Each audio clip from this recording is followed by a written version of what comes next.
आज हम एक नया टॉपिक शुरू करेंगे जो कि है डिफरेंशिएशन।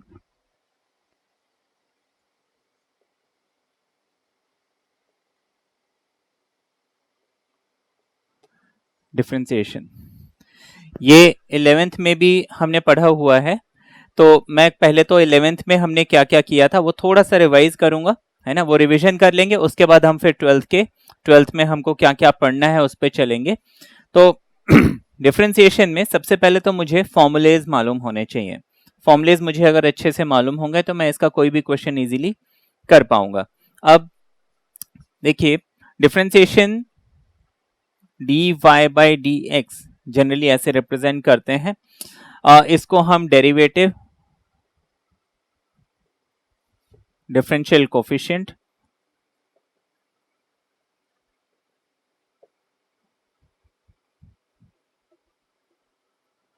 भी बोल सकते हैं। अब देखिए, यहाँ पे एक चीज का हमें ध्यान रखना है कि यहाँ पे d एंड d ये आपस में कैंसिल नहीं हो सकते हैं। जैसे कि मान लीजिए एक ट्राइंगल है ना, छोटी क्लासेस में हमने पढ़ा होगा ए बी सी। मैंने बोला the ratio A B upon A C, तो यहाँ पे मैं ए और ए कभी कैंसिल नहीं करता हूं, राइट, क्योंकि ए बी रिप्रेजेंट कर रहा है इस साइड को और ए सी रिप्रेजेंट कर रहा है इस साइड को। मैं यहाँ पे ए और ए कैंसिल करके बी अपॉन सी ऐसे नहीं लिख सकता हूं। या फिर जैसे हमें मालूम है tan थीटा क्या होता है, sin theta by cos theta. यहाँ पे हम कभी भी थीटा एंड थीटा या फिर एस एंड एस कैंसिल नहीं करते हैं, ये मेथड जो है गलत हो जाता है। तो ये हमने समझा।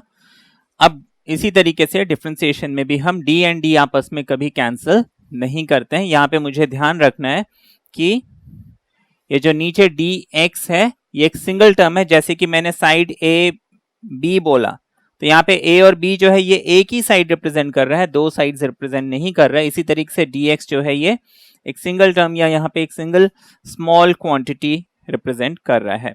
अच्छा, अब इसके बाद कुछ स्टैंडर्ड फॉर्मूलेज मैं देखता हूं इसमें क्या क्या फॉर्मूलेज है।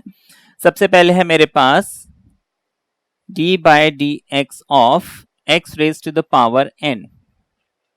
ठीक है, ये फर्स्ट फॉर्मूला है d by d x of x raise to the power n, जहां पे n is any number,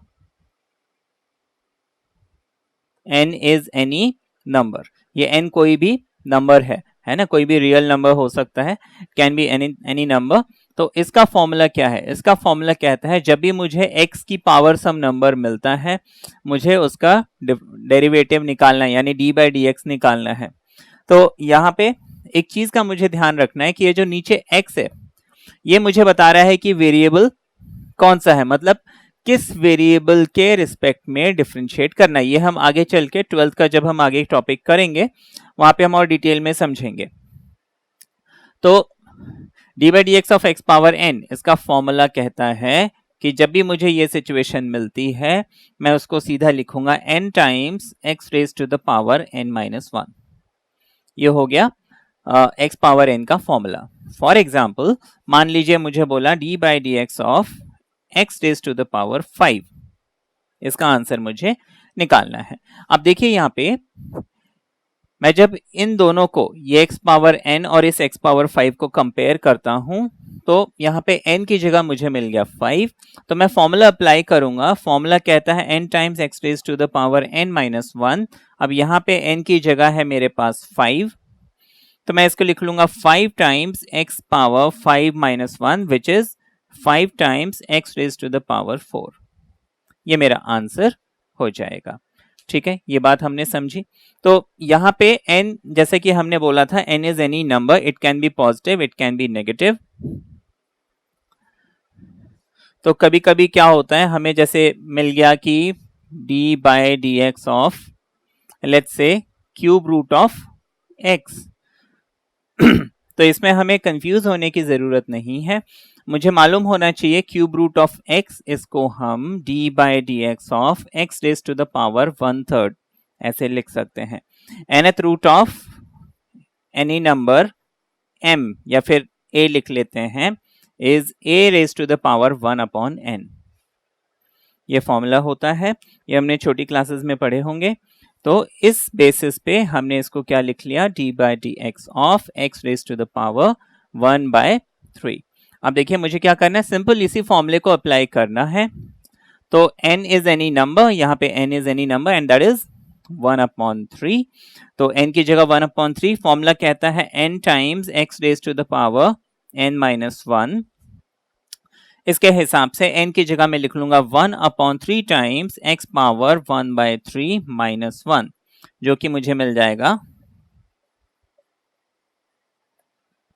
1/3 x raise to the power -2/3। ठीक है, ये मेरा जो है इसका है ना क्यूब रूट ऑफ x का डेरिवेटिव आ गया।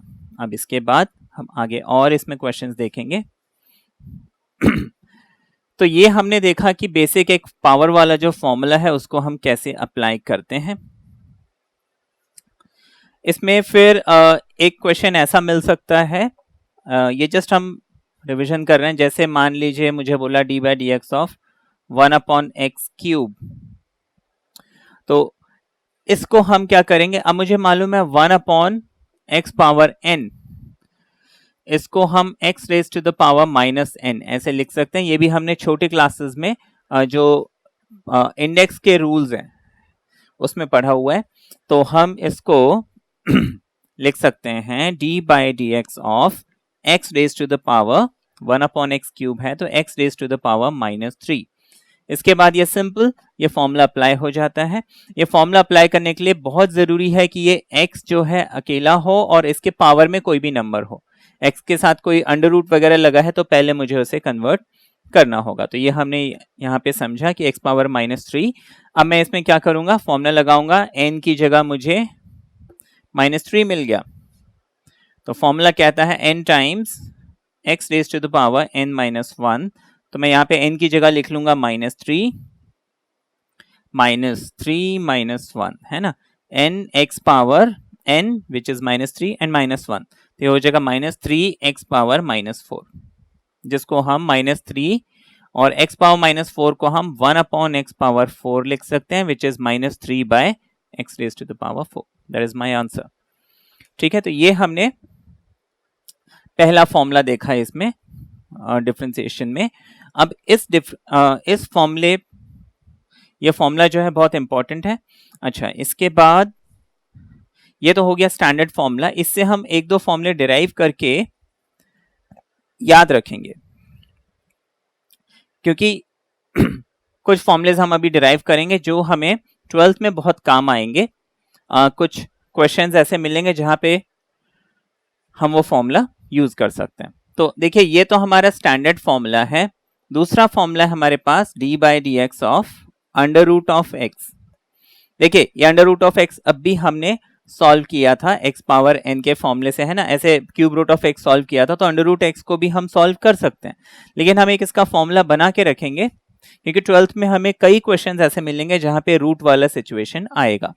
तो मैं यहाँ पे d by d x of under root x को x पावर 1/2 ऐसे लिख लेता हूं, क्योंकि हमें मालूम है अंडर रूट ऑफ एनीथिंग को हम उस particular thing raise to the power 1/2 लिख सकते हैं। तो हमने इसको लिख लिया x raise to the power 1/2। अब ये फॉर्मूला लगाएंगे x पावर n का, तो ये हो जाएगा half x raise to the power 1/2 n -1 n x power n -1। ये हमारा फॉर्मूला है। तो इसको हम लिख लेंगे 1/2 and x raise to the power 1/2 -1 is -1/2। अब हमें मालूम है कि x पावर कभी भी नेगेटिव अगर होता है, x power -m is nothing but 1/x की पावर m। तो मैं इसको लिख लूंगा 1/2 एंड 1/x पावर 1/2। अब वापस x पावर 1/2 का मतलब होता है रूट x, है ना, हमने शुरुआत रूट x से की थी। तो हम इसको लिख लेंगे 1/2 and 1/√x। 1 and 1, 1 into 1 is 1, तो ये 1/2√x हमें मिल जाएगा। तो सेकेंड फॉर्मूला इज 1/2√x। तो पहला फॉर्मूला मेरे पास है d by d x of x power n is nx n -1, जिससे हमने ये फॉर्मूला डिराइव किया d by d x of root x is 1/2√x। ठीक है। अच्छा, तीसरा फॉर्मूला हम डिराइव करेंगे इसी से, D by d x of 1/x x. अब देखिए 1 अपॉन एक्स, इस 1 अपॉन एक्स को हम कैसे करेंगे, बहुत सिंपल है।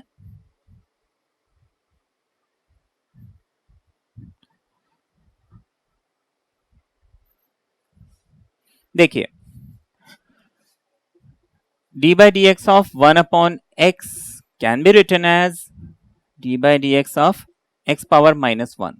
जब भी रेसिप्रोकल होता है उसको हम नेगेटिव इंडेक्स दे सकते हैं, ये भी हमने छोटी क्लासेस में पढ़ा हुआ है। 1 अपॉन एक्स को हम x पावर माइनस 1 लिख सकते हैं। तो अब मैं क्या करूंगा, फॉर्मूला लगा दूंगा। x पावर n होता है n x n minus 1, n की जगह मुझे क्या मिल गया, -1 मिल गया। मैं इसको लिख लूंगा n टाइम्स x की पावर n जो कि -1 है, और फिर से -1 फॉर्मूले वाला n-1, तो ये हो जाएगा -1 into x power -2, minus minus plus, तो -1 हो जाएगा -2। नेगेटिव पावर है, मैं इसको 1 अपॉन एक्स स्क्वायर लिख सकता हूं, माइनस साइन अगर मैं हटाना चाहता हूं, और ये -1 पहले से है। -1 into 1 is -1 upon x square. ये हमारा तीसरा फॉर्मूला बन गया, 1 upon x is -1 upon x square. अब देखिए ये दो फॉर्मूले जो है हमारे स्टैंडर्ड लिस्ट में नहीं है, बट हम इनको क्या करेंगे, अपने जो फॉर्मूले की हम शीट बनाएंगे, एक फॉर्मूले की आप लोग शीट बना लीजिए जिसमें ये जितने भी स्टैंडर्ड फॉर्मूलेज हैं हमारे, और ये जो डिराइव कर रहे हैं ये सारे फॉर्मूलेज आप लिख लीजिए। जब क्वेश्चन हम करेंगे, कोई भी क्वेश्चन सॉल्व करेंगे, तो ये शीट, फॉर्मूले की शीट हमारे सामने हो। हमें फॉर्मूले रटने की भी जरूरत नहीं पड़ेगी। अगर हम क्वेश्चंस को सॉल्व करते टाइम बार बार उस फॉर्मूले की शीट को रेफर करते रहेंगे तो क्या होगा कि ये फॉर्मूले आफ्टर सम टाइम, कुछ क्वेश्चंस करने के बाद ऑटोमेटिक याद हो जाएंगे। इसी से हम तीसरा फॉर्मूला डिराइव करेंगे, d by d x of 1 upon x power n। ठीक है, मैं इसका डायरेक्टली फॉर्मूला लिख लेता हूं, ये आप लोग डिराइव करेंगे, तो ये हो जाएगा -n upon x power n+1। ठीक है, -n upon x power n+1, और इसी तरीके से d by d x of x is always 1। तो ये इस एक फॉर्मूले से हमने 1 2 3 4 और फॉर्मूले डिराइव कर लिए जो हमें आगे चल के 12th में यूज करना होगा। इसलिए मैंने आपको ये फिर अलग से ये 4 फॉर्मूले डिराइव करके दिखाए। इसको मैं रब कर देता हूं। अब हम आगे बढ़ेंगे, बाकी फॉर्मूलेज देखेंगे हमने 11th में क्या क्या किए थे। तो x power n next formula d by d x of ex is ex, ये e की पावर x है। अब यहाँ पे e क्या है, e is a constant number जिसकी वैल्यू 2.7182 एंड सो ऑन। जैसे हमें मालूम है pi is a constant number, छोटी क्लासेस में हमने पढ़ा हुआ है, pi is a constant number जिसकी approximately value 3.1415 and so on. इसी तरीके से e is a constant number, तो जब कभी भी मुझे d by d x of e raise to the power x मिलता है, मेरा फॉर्मूला हो जाएगा e raise to the power x itself, मतलब ये एज इट इज रहेगा, नो चेंज। ये मेरा सेकेंड फॉर्मूला है, ठीक है, और वो जो डिराइव फॉर्मूले हैं वो तो है ही। फिर next formula is d by d x of a power x is equal to, अब यहाँ पे a क्या है, a is some number, a is a number, ठीक है, a इज अ नंबर, तो नंबर की पावर x अगर मुझे मिलता है, a पावर x मिलता है, तो मैं क्या करूंगा, तो a पावर x का फॉर्मूला होता है a power x times log of a। कई बार log of a to the base e लिखते हैं, कई बार e नहीं लिखते हैं, तो जैसे आपको स्कूल में बताया जाए, है ना, वैसे आप लिख सकते हैं। तो d by d x of a power x is a power x and log a to the base e। अब ये log क्या है, log is basically logarithmic function. ये आगे हम लॉगरिथमिक डिफरेंशिएशन में इसको डिटेल में डिस्कस करेंगे, व्हाट इज लॉगरिथम। अच्छा, नेक्स्ट a पावर x आपको क्वेश्चन किस टाइप के मिल सकते हैं, जस्ट एक recap, d by d x of let's से बोला 5 पावर x। अब देखिए मैं इसको जब टैली करता हूं a पावर x, तो a की जगह मुझे कितना मिल गया, यहाँ पे 5, मैं फॉर्मूला लगा लूंगा तो फॉर्मूला कहता है a पावर x, a की जगह मेरे पास 5 है तो मैं 5 पावर x लिख लूंगा, इनटू फॉर्मूला कहता है log a इज नंबर 5, मैं लिख लूंगा log of 5 to the base e। ये मेरा आंसर आ गया, ठीक है। नाउ नेक्स्ट फॉर्मूला log का हो गया।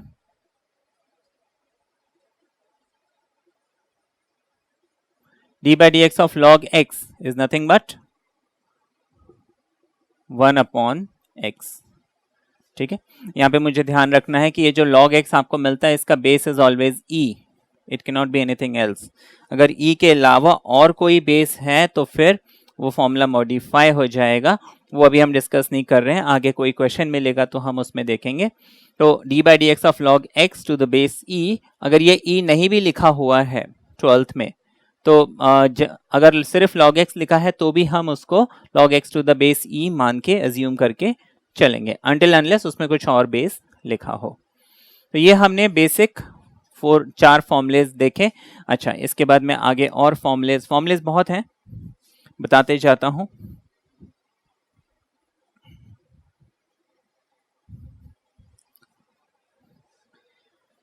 नेक्स्ट है मेरे पास d by dx of some constant, d by dx of some constant is always 0। अब देखिए, दिस इज रियली इंपॉर्टेंट, ये बहुत इंपॉर्टेंट फॉर्मूला है, इसमें बहुत लोग को कंफ्यूज भी करते हैं। जो स्कूल में एग्जाम में कई बार क्वेश्चंस ऐसे आते हैं जो बच्चे इसमें कंफ्यूज हो जाते हैं, इसलिए मैंने इसमें कांस्टेंट लिखा रादर देन सम k और व्हाटएवर। अब कांस्टेंट मतलब जिसकी वैल्यू कांस्टेंट हो, फिक्स्ड हो, चेंज ना हो। अब देखिए, जैसे मुझे बोला d by dx of let's से 7, अब मुझे मालूम है 7 की वैल्यू 7 ही रहेगी फॉर एवर, तो मैं इसको 0 लिखूंगा। अभी अगर 7 पावर x दिया होता तो मैं इसको 0 नहीं लिख सकता हूं क्योंकि x आ गया। तो मेरा जो फंक्शन है, मुझे देखना है अगर जो फंक्शन जिसको मुझे डिफरेंशिएट करना है, is it independent of x। Rule ध्यान रखेंगे, इफ द गिवन फंक्शन, ठीक है, is independent of x,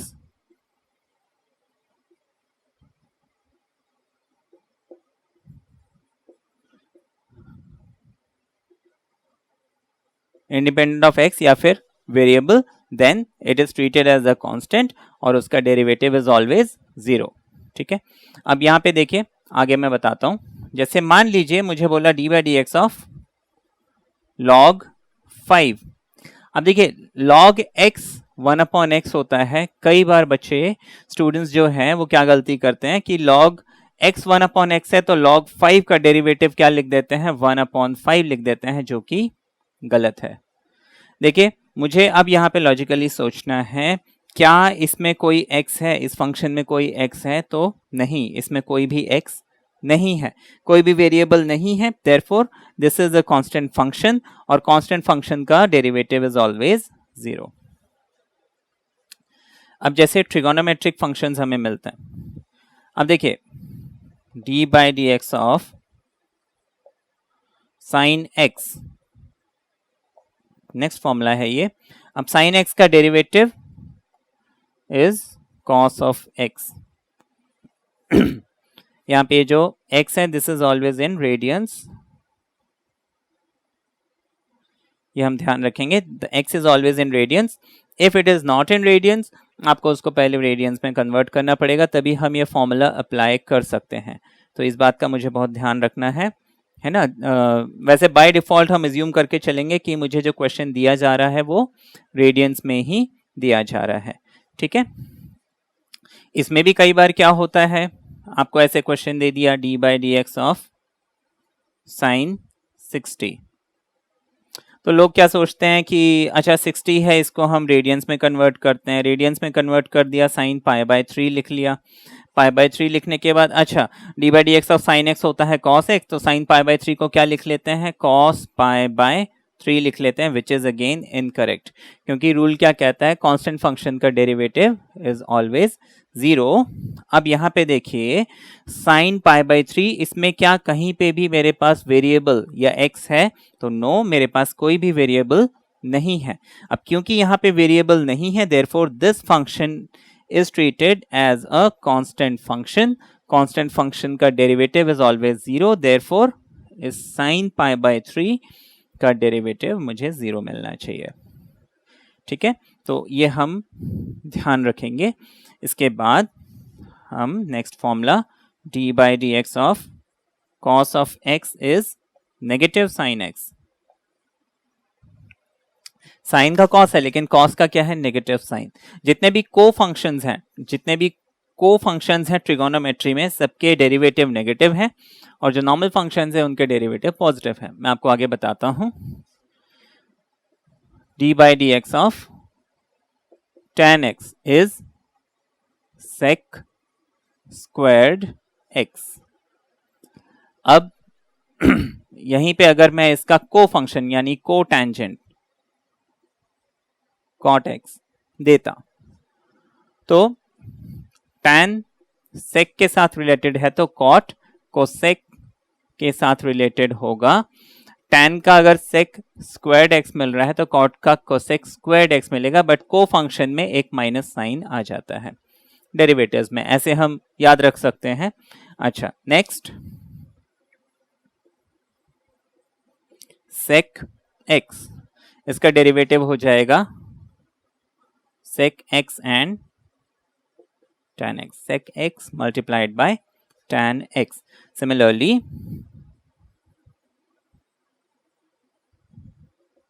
cosec x will be negative sign आ जाएगा क्योंकि को फंक्शन है। बाकी सब sec की जगह cosec, tan की जगह cot आ जाएगा। तो ये हमारे फॉर्मूलेज हो गए। ये हमने बेसिक डिफरेंशिएशन के फॉर्मूलेज देखे। ठीक है, तो ये हमने जो है जूनियर क्लासेस में पढ़ा हुआ है। ये कुछ बेसिक ट्रिगोनोमेट्रिक फंक्शंस के डेरिवेटिव हैं और हमने देखा। अब हम क्या करेंगे कि ये जितने भी हमने फंक्शंस के डेरिवेटिव फॉर्मूलेज अभी देखे, इसको हम क्या करेंगे, एक चार्ट में लिख लेंगे और उस चार्ट को हमेशा अपने साथ रखेंगे जब भी हमें क्वेश्चंस करने होंगे। और जो भी फॉर्मूला मुझे अप्लाई करना है मैं उस चार्ट को रेफर करके करते जाऊंगा। ये फॉर्मूले हमें ऑटोमेटिक याद होते जाएंगे। अब आगे बढ़ा जाए। आगे हम देखते हैं कि 12th में हमने ये फॉर्मूलेस के अलावा और क्या देखा था। ठीक है ना, तो फॉर्मूलेस के अलावा हमने देखा था सम एंड डिफरेंस का formula, like d/dx of u plus और माइनस v, जहां पे u and v are some functions.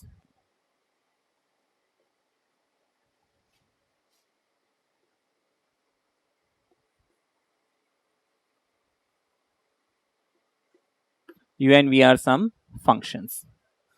तो डिफरेंशिएशन का रूल कहता है whenever there is a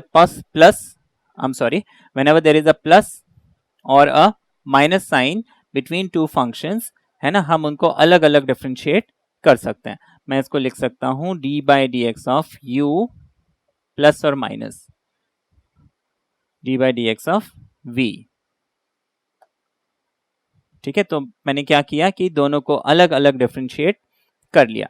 एक और चीज, du/dx को कई बार u डैश ऐसे भी लिखते हैं। डैश का मतलब उसका डेरिवेटिव या डिफरेंशियल कोफिशिएंट। तो dv/dx को हम लिख सकते हैं v डैश। ठीक है, अब इसमें हम कुछ क्वेश्चंस देखेंगे। इसमें क्या क्या क्वेश्चन मिलता था, कैसे मिलता था। मान लीजिए आपको बोला है if y is equal to let's say x cube and 3x, find dy/dx।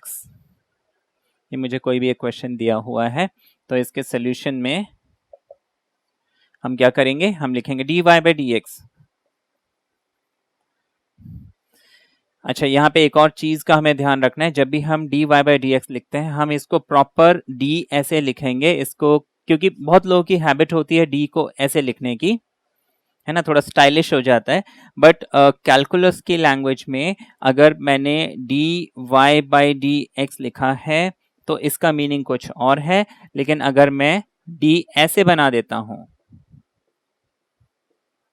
तो इसका मीनिंग चेंज हो जाता है। तो इस बात का हम ध्यान रखेंगे कि डेरिवेटिव्स में हम ये जो सिंपल डी है वही बनाएं, स्टाइलिश डी ना बनाएं, है ना, उसका मीनिंग चेंज हो जाता है।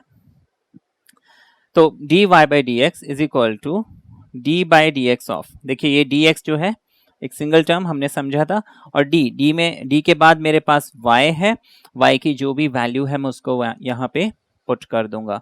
ठीक है, तो यहाँ पे हमने y की जगह पुट कर लिया x cube and 3 raise to the power x। आगे हम देखेंगे प्लस माइनस का रूल कहता है कि मैं अगर मुझे प्लस और माइनस मिलता है मैं उनको सेपरेटली डिफरेंशिएट कर सकता हूं। तो मैं यहाँ पे क्या करूंगा, इसको लिख लूंगा d by d x of x cube plus d by d x of 3 raise to the power x. अब मुझे अप्रोप्रिएट फॉर्मूला लगाना है। तो मेरे पास जो चार्ट हम बनाएंगे उस चार्ट में हमारे पास सारे फॉर्मूलेज हैं। तो उसमें सबसे पहले फॉर्मूला है x raise to the power n which is n times x n minus 1, फिर a raised to the power x is ax and log a and so on। तो अब देखिए x raised to the power some number तो पहला formula लगेगा, and number raised to the power x दूसरा formula लगेगा। तो हम ये अप्रोप्रिएट फॉर्मूला लगा लेंगे। तो n times x power n minus 1 ये हो जाएगा 3 times x power 3 minus 1 which is 2, बीच में प्लस का साइन। a पावर x का फॉर्मूला होता है ax and log a power x times log a, तो ये हो जाएगा 3 power x times log of 3 to the base e, है ना। यहाँ पे अगर नहीं भी लिखा है base e, it is understandable that इसका बेस e ही होगा। तो ये हमारा आंसर आ गया। This is the sum and the difference rule, है ना, सम और डिफरेंस वाला रूल है ये। इसको मैं रब कर देता हूं।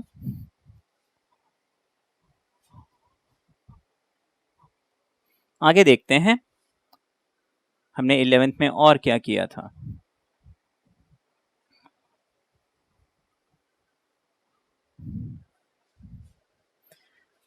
नेक्स्ट मुझे product rule,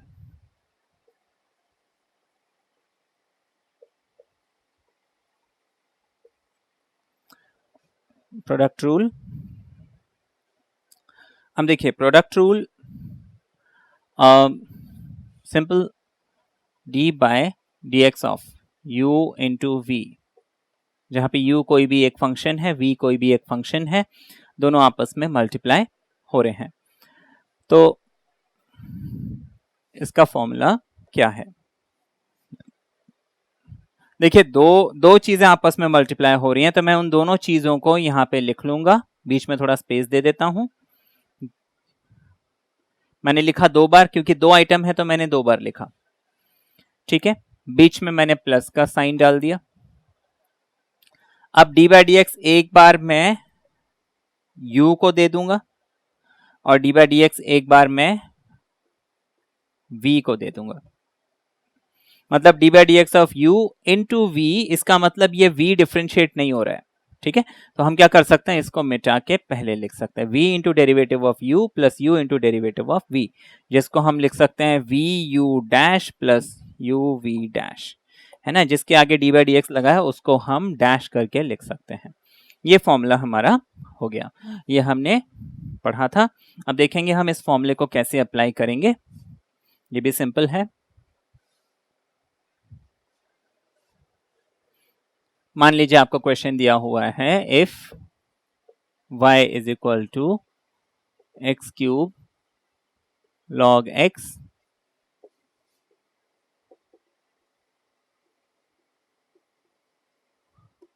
find dy by dx। अब देखिए इस क्वेश्चन को हम कैसे करेंगे। हम सबसे पहले लिखेंगे dy by dx is equal to, ठीक है, d by d x of y की वैल्यू हम यहाँ पे पुट कर देते हैं। y हमें कितना दिया हुआ है, x cube and log x.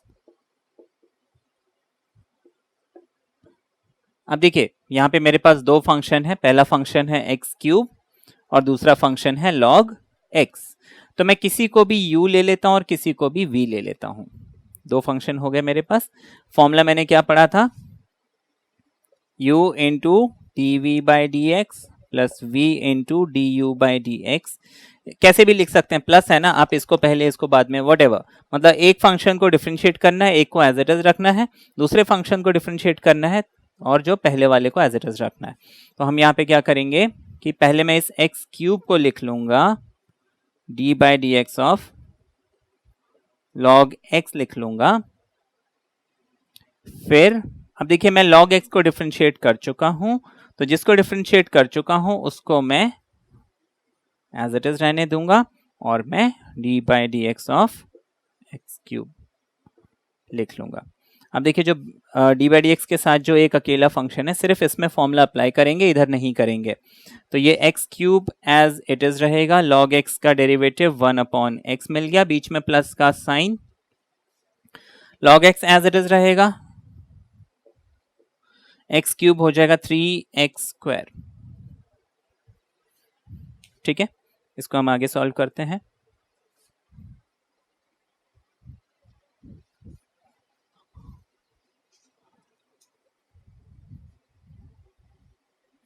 अब आगे देखिए, ये x से एक्स क्यूब कैंसिल, मुझे एक्स स्क्वायर्ड मिल गया, राइट। बीच में प्लस का साइन, प्लस का साइन है तो मैं प्लस लिख लेता हूं। अच्छा, यहां पे बहुत लोग थोड़ी सी गलती कर देते हैं। अब देखिए log x है multiplied by D by d x of x cube which is 3x square. यहाँ पे क्या करते हैं कि मुझे log x and 3x square मिला। लोग कई बार क्या करते हैं, इस x और x स्क्वायर को मिला के इसको लिख लेते हैं log x क्यूब, जो कि गलत हो जाता है। देखिए ये जो है फंक्शन log x, ये इंडिपेंडेंट है, ये एज इट इज रहेगा, ये इससे मर्ज नहीं हो सकता, इसको आपको पहले लिखना पड़ेगा। ठीक है, तो हम हमेशा नंबर सबसे पहले लिखेंगे, जब भी प्रोडक्ट मिलता है सबसे पहले नंबर, उसके बाद अलजेब्रा। ठीक है, अलजेब्रा के बाद हम एक्सपोनेंशियल फंक्शन, उसके बाद आप चाहे तो लॉग या फिर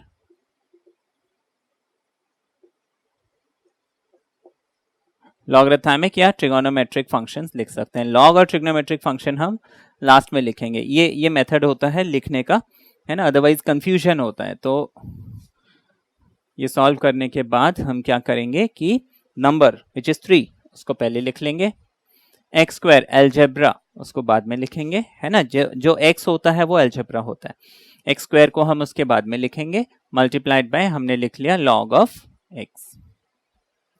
कुछ कॉमन आ रहा है तो कॉमन ले लीजिए।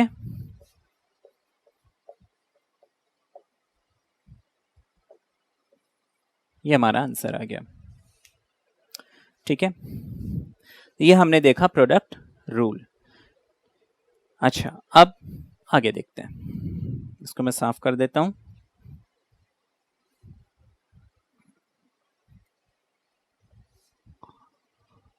अभी इसी प्रोडक्ट रूल में मान लीजिए ये तो मुझे क्या है, दो टर्म्स का, दो फंक्शंस का प्रोडक्ट मिला था। अगर 3 का प्रोडक्ट मिलता तो मैं क्या करता? तो देखिए बहुत सिंपल है। मान लीजिए मुझे मिलता d by d x of u v w। तो देखिए पीछे हमने क्या किया था, 2 प्रोडक्ट था तो हमने 2 बार लिखा था। 3 प्रोडक्ट है तो मैं इनको u v w 3 बार लिखूंगा। एक बार हो गया प्लस लिख के u v w, दूसरी बार लिखा प्लस करके, तीसरी बार लिख देता हूं।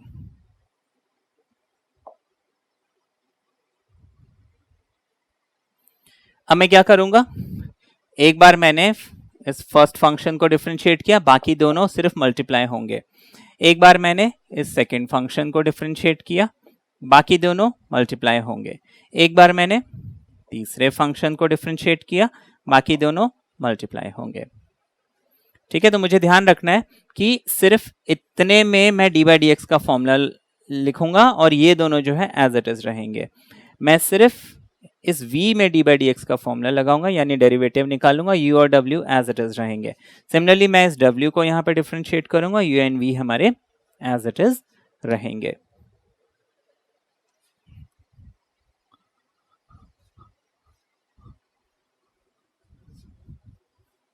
आगे देखते हैं, कोई एग्जांपल ले लेते हैं। मान लीजिए मुझे बोला if y is equal two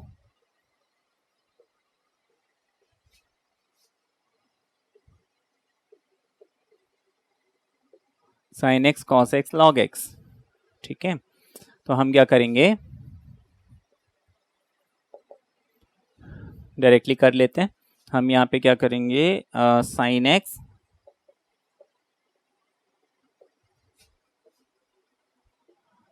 plus, मैंने तीनों फंक्शंस को लिख लिया एक बार, अब मुझे दूसरी बार लिखना है,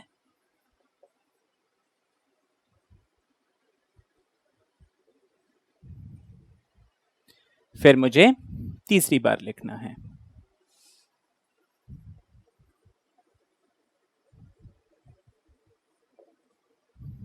एक बार मैं इसमें डी बाई डी एक्स लिखूंगा, बाकी दोनों मल्टीप्लाई हो रहे हैं। एक बार मैं सेकेंड फंक्शन में डी बाई डी एक्स लिखूंगा, बाकी दोनों मल्टीप्लाई हो रहे हैं। एक बार मैं थर्ड फंक्शन में डी बाई डी एक्स लिखूंगा, बाकी दोनों मल्टीप्लाई हो रहे हैं। अब मैं इसको सॉल्व करूंगा, मेरा आंसर आ जाएगा। अब देखिए, साइन एक्स का डेरिवेटिव होता है कॉस एक्स इंटू, कॉस और लॉग में हमने डी बाई डी एक्स नहीं लगाना है, तो वो एज इट इज रहेगा। साइन एक्स में मुझे फॉर्मूला नहीं लगाना है, कॉस में डी बाई डी एक्स का फॉर्मूला लगेगा तो कॉस का डेरिवेटिव माइनस साइन होता है। लॉग में मुझे फॉर्मूला नहीं लगाना है। फिर नेक्स्ट, साइन और कॉस में मुझे फॉर्मूला नहीं लगाना है, एज इट इज रहेंगे। लॉग का फॉर्मूला 1/x होता है। अब मुझे सिर्फ इसको सिंप्लीफाई करना है और मेरा आंसर आ जाएगा, मुझे और कुछ भी नहीं करना है। ठीक है, like cos square log x minus sine square log x and sine x cos x 1/x। ठीक है, इसको फिर आप सिंप्लीफाई कर सकते हैं और हमारा आंसर आ जाएगा। तो ये बहुत सिंपल है। आगे हम देखेंगे, हमने क्या देखा था, कोशेंट रूल। तो कोशेंट रूल हम देखेंगे, कोशेंट रूल का फॉर्मूला और उस पर बेस्ड कोई क्वेश्चन।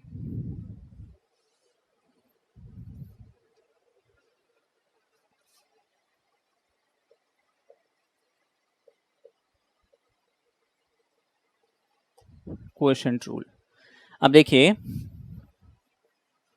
अगर मुझे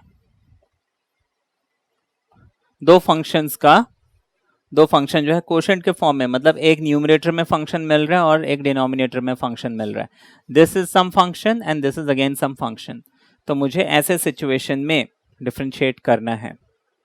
तो देखिए, दो फंक्शन है, कोशेंट में मल्टीप्लाई में हमने क्या किया था प्लस, कोशेंट में हम क्या करेंगे माइनस, तो माइनस भी करेंगे डिवाइड भी करेंगे, थोड़ा सा ये चेंज हो जाएगा। तो यहाँ पे आप देखिए एन डी, मैं एन और डी लिख लेता हूं माइनस करके, एन और डी लिख लेता हूं। जो नीचे है, क्योंकि मैंने दो बार लिखा है तो मैं इस नीचे वाले को स्क्वायर कर देता हूं। ठीक है, जो पहले आया वो पहले डिफरेंशिएट होगा, जो बाद में आया वो बाद में डिफरेंशिएट होगा। तो पहले मैं न्यूमरेटर को डिफरेंशिएट करूंगा, डिनोमिनेटर को एज इट इज, डिनोमिनेटर को डिफरेंशिएट करूंगा, न्यूमरेटर को एज इट इज, नीचे मुझे डिनोमिनेटर का स्क्वायर करना है। ये देखिए, ये एक तरीका है, कभी अगर हम भूल जाते हैं तो फॉर्मूला याद रखने के लिए एक टेक्निक है। अब इस पे बेस्ड मैं कोई क्वेश्चन बता देता हूं आपको।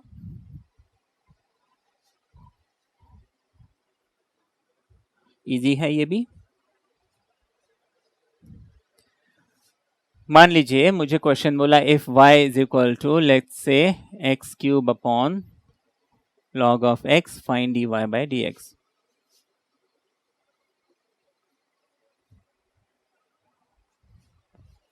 अब देखिए हम यहां पे लिखेंगे dy by dx is equal to हम यहाँ पे लिखेंगे d by d x of, सबसे पहले तो जो y की वैल्यू दी है उसको मैं एज इट इज यहाँ पे कॉपी कर लूंगा and that is x cube upon log x। आपको मैं पहले भी बता चुका हूं अगर सिर्फ log x लिखा हुआ आ रहा है उसका बेस e हम अज्यूम करके चलेंगे 12th क्लास में, अनलेस कुछ और हमें वैल्यू दी हो। This is n, this is d। हम वही टेक्निक अप्लाई कर लेते हैं, x क्यूब लिख लिया, log x लिख लिया, माइनस करके x क्यूब लिख लिया, log x लिख लिया, डिवाइडेड बाय जो नीचे है उसको मैंने स्क्वायर कर दिया। हमेशा ध्यान रखें नीचे वाला जो भी टर्म है उसको ब्रैकेट लगा के आप होल स्क्वायर करेंगे, सिर्फ सिंपली स्क्वायर नहीं लिखेंगे, कभी कभी गड़बड़ हो जाती है। तो फर्स्ट फंक्शन इंटू फर्स्ट का डेरिवेटिव इंटू सेकेंड और similarly first into derivative of second. पहले वाले को पहले डिफरेंशिएट किया, दूसरे वाले को बाद में डिफरेंशिएट किया। आगे देखिए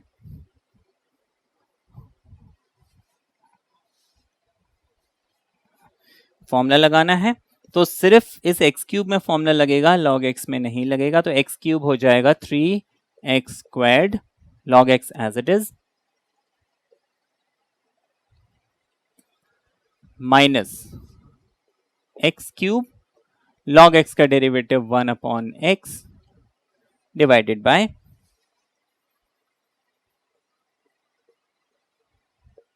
log x का होल स्क्वायर। अब देखिए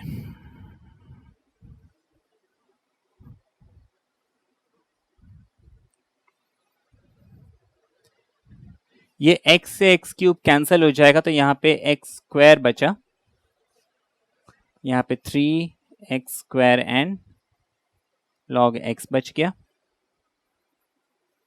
नीचे log x का मुझे होल स्क्वायर मिल गया। यहाँ पे एक बात का ध्यान रखेंगे, होल स्क्वायर है तो इसको मैं ब्रैकेट करके होल स्क्वायर ही लिखूंगा, ना ही मैं इस ब्रैकेट को हटा के ऐसे लिख सकता हूं this log x whole square and this log x square are two different thing. और log स्क्वायर x हम ऐसे नहीं लिख सकते हैं, दिस इज इनकरेक्ट, ठीक है ना। ये दोनों तो इक्विवेलेंट नहीं है, लेकिन ये चीज हम कभी नहीं लिखेंगे, ये गलत है, this presentation is not correct, ठीक है। तो ध्यान रखेंगे लॉगरिथम्स में थोड़ा केयरफुल रहना है। Now I can take x square common और फाइनली जो भी मेरा आंसर होगा। ये हमने कुछ हमने रिवीजन किया है ना, 11th में हमने क्या क्या किया था डिफरेंशिएशन में। अब 12th में हमें आगे बढ़ना है, 12th में हमें देखना है आगे क्या क्या हमारे पास कैसे कैसे क्वेश्चंस आएंगे और उनको सॉल्व करने की क्या क्या टेक्निक्स होगी।